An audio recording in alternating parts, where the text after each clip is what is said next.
Fala pessoal, tudo bom? Aqui quem está falando é o Thiago Leal, instrutor e coordenador do curso de Refrigeração e Climatização do Grau Profissionalizante Unidade Boa Vista. E hoje a gente vai estar passando para vocês 10 passos para você verificar no equipamento quando ele não refrigera.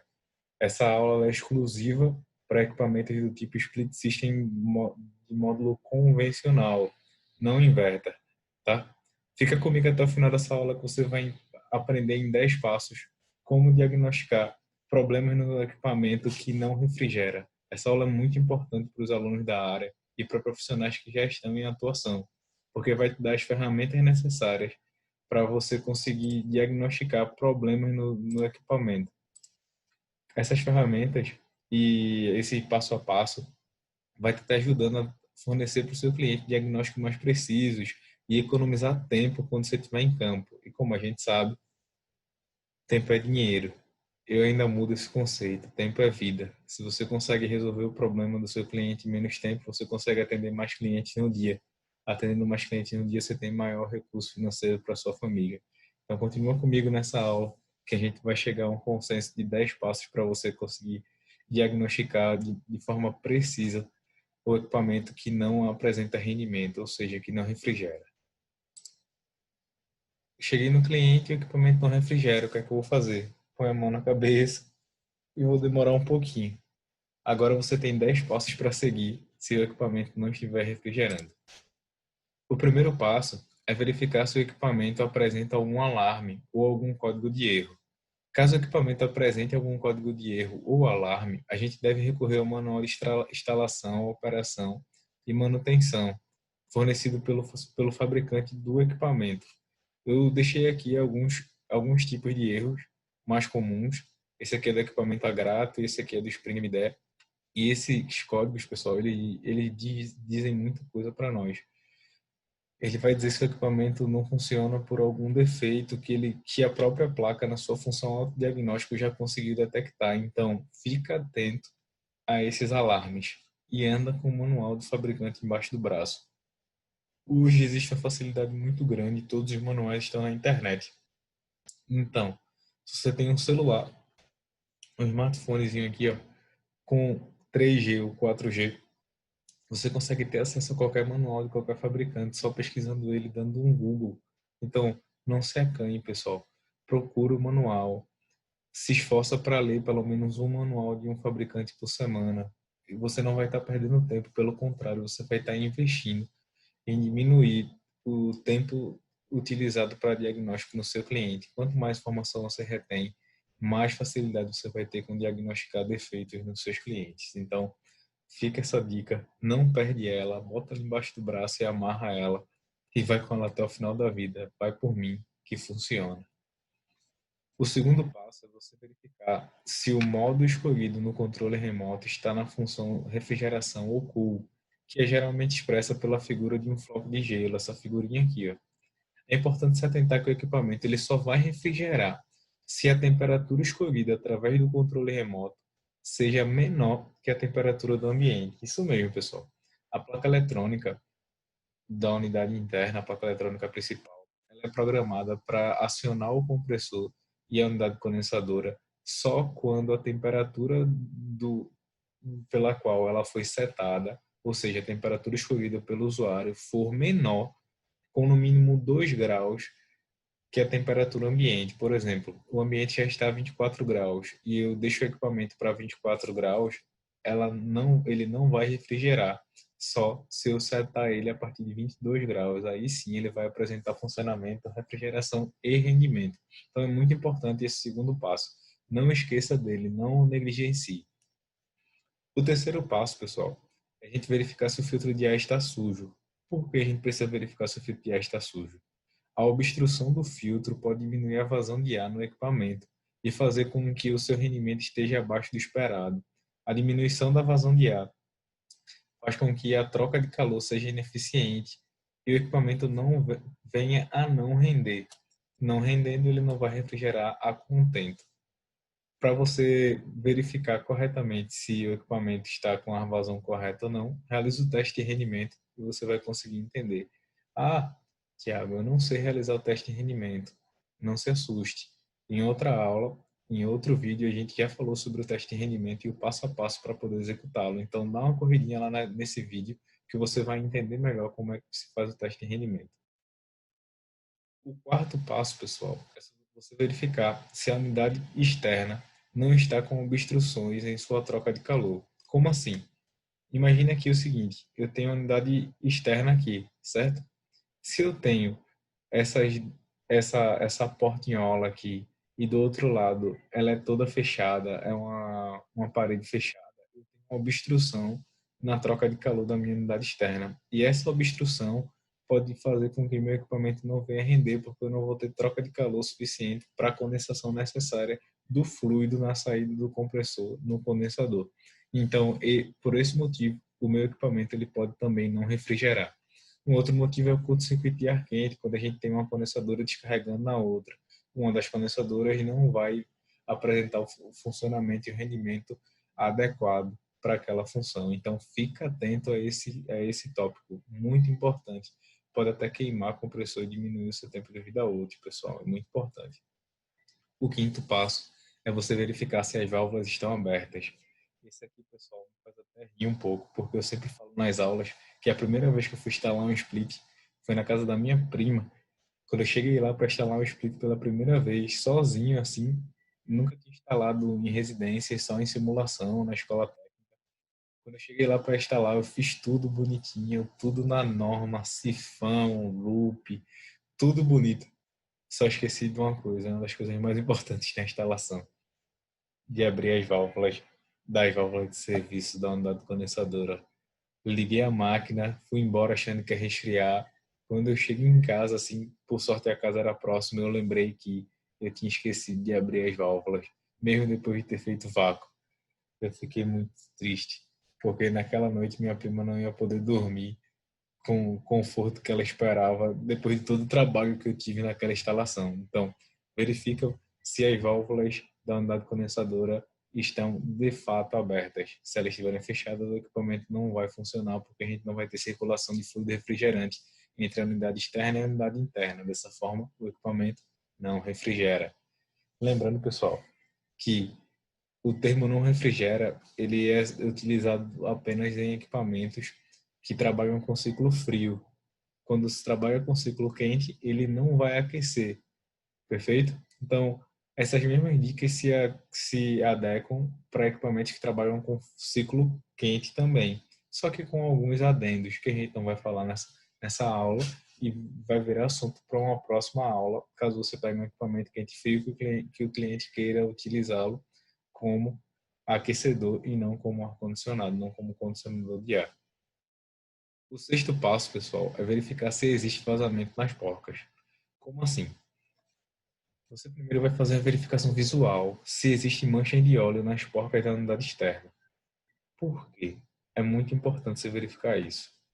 O óleo ele é miscível ao refrigerante, então existe óleo em todo o sistema de refrigeração, causado ele é descarregado através da descarga do compressor, através do seu descarregamento, alta pressão, por ele ser miscível ao refrigerante, ele é arrastado junto com o fluido refrigerante para todo o sistema. Então, se eu tenho um vazamento, eu tenho, consequentemente, uma mancha de óleo. Então, se você viu uma mancha de óleo no equipamento, seja nas porcas, no condensador, ou até na tubulação, pode ter certeza, ali a gente tem um vazamento.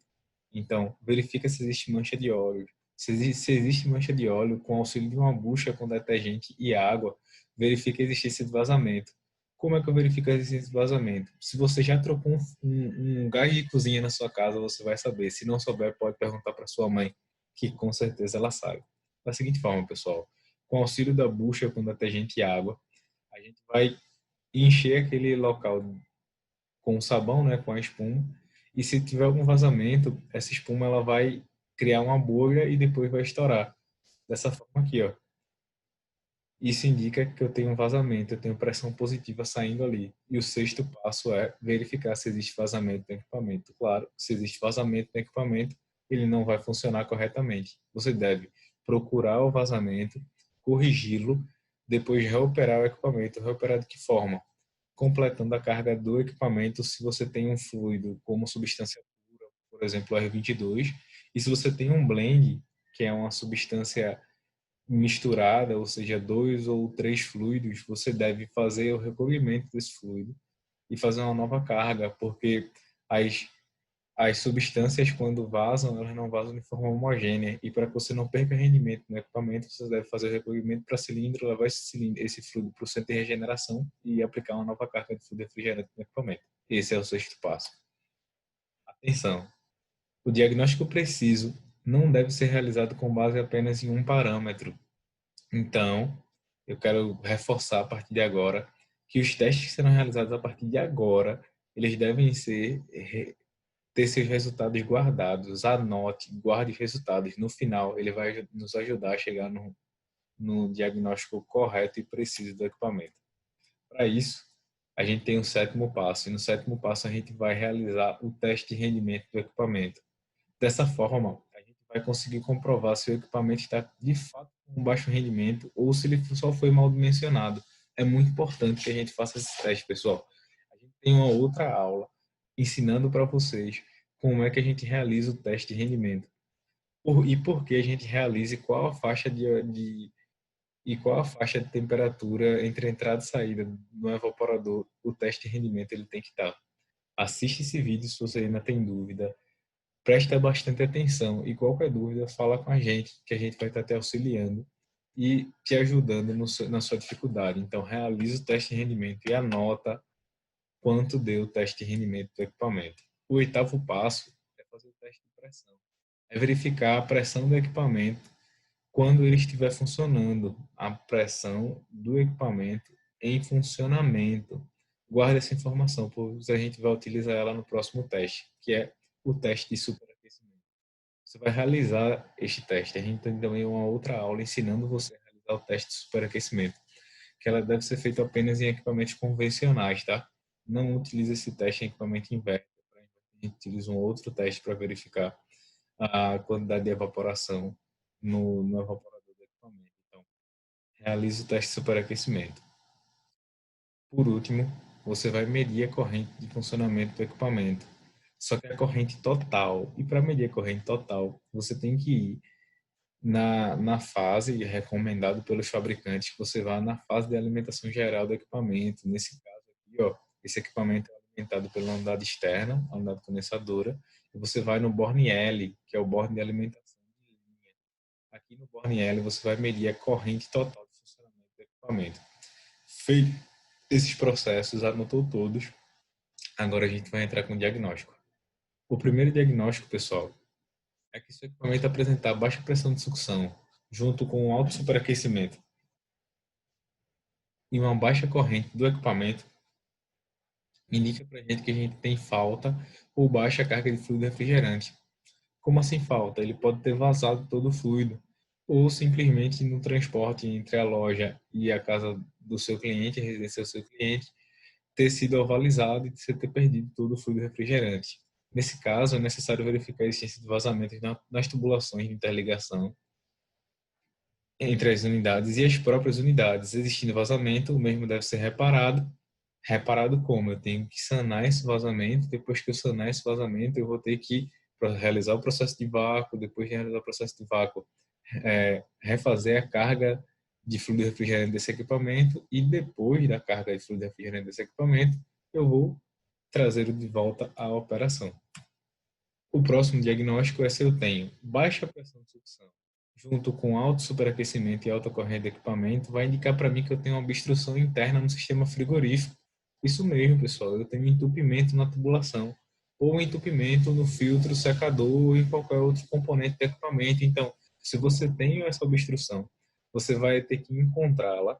Depois que encontrar o ponto obstruído, realizar os procedimentos necessários para o bom funcionamento, você tem que corrigir essa obstrução, seja lá na tubulação, seja lá no filtro obstruído, seja ela por alguma partícula que você deixou entrar na tubulação. Você vai corrigir essa obstrução e depois de corrigi-la, você vai aplicar todos os procedimentos. Os procedimentos são esses: retirada da carga de fluido refrigerante, reoperação do equipamento, processo de vácuo, desidratação, tudo para que o equipamento volte a operar da forma correta, dentro das recomendações de boas práticas do fabricante.